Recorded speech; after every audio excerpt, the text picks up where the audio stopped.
Bonjour. La propagation du Covid-19, le sujet qui intéresse la presse en ce jeudi 26 mars. Lutte contre la propagation du Covid-19 après l'état d'urgence et le couvre-feu. Opération coup de poing. C'est le titre qui barre la une de Sud Quotidien. Le quotidien du groupe Sud Communication indique que le président Macky Sall, tel un général en guerre, n'entend pas fléchir dans la lutte contre la propagation du Covid-19. Covid-19 qui a touché 99 personnes. Après l'état d'urgence, le chef de l'État a autorisé des opérations coup de poing du service national d'hygiène. Le confrère de Bourguiba souligne qu'au-delà de ces décisions, Macky Sall a modifié les horaires de travail de l'administration et annoncé qu'une enveloppe de 69 milliards de francs CFA sera mise en place pour renforcer l'aide alimentaire d'urgence des populations vulnérables. Le Soleil rapporte que l'État mobilise 69 milliards de francs CFA comme appui alimentaire d'urgence aux populations rendues vulnérables par le Covid-19.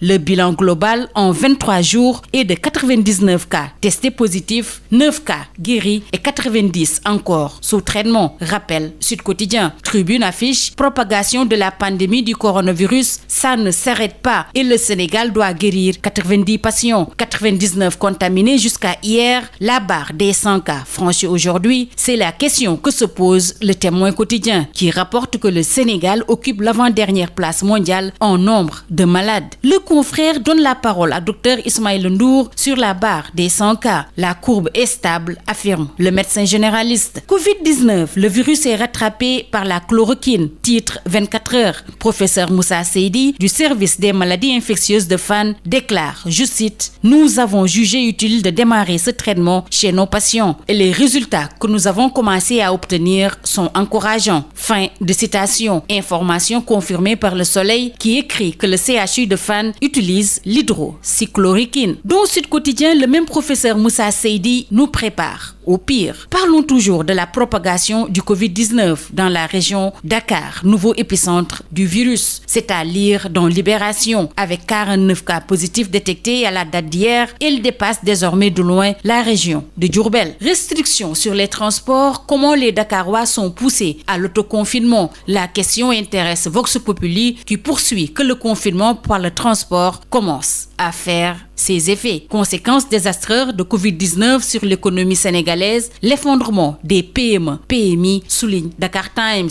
qui ajoute que le FMI anticipe sur une récession économique. 90 cas non communautaires en 3 semaines. Voilà qui pousse critiques à se demander si l'on va tout droit vers l'inévitable confinement total. Il décode le message codé des spécialistes à cette étape cruciale de la lutte contre le coronavirus, notamment le cap des 100 cas. Là s'intéresse à la maltraitance des citoyens lors du couvre-feu. La police sanctionne ses zélés. Les défenseurs des droits de l'homme réprimandent la police et des Sénégalais approuvent la répression. La police qui se défend dans les colonnes de Tribune et déclare, je cite, qu'il a été noté des interventions excessives dans la nuit du 24 au 25 mars. Interventions qui ont été d'ailleurs punies avec toute la rigueur qui s'impose, tout en dénonçant l'entêtement de quelques personnes au comportement aux antipodes de la citoyenneté. Fin de citation. Stade, le quotidien du sport, titre sur Sadio Koulibaly, Nyon et Sarr, ces lions qui attisent les convoitises. Stade qui s'intéresse également au Covid-19 pour l'achat de matériel et la recherche. Messi fait un don énorme de 656 millions de francs CFA. Terminons par Sunu Lamb qui écrit que détrôné par Modou Lo, saison blanche en vue, Eumeu Sène se relèvera-t-il? Khadim Gadiaga déclare il a de beaux jours devant lui. Alors que Saourou Fall lance, c'est impossible, il ne peut pas se relever. C'est tout. À vos journaux et très bonne lecture.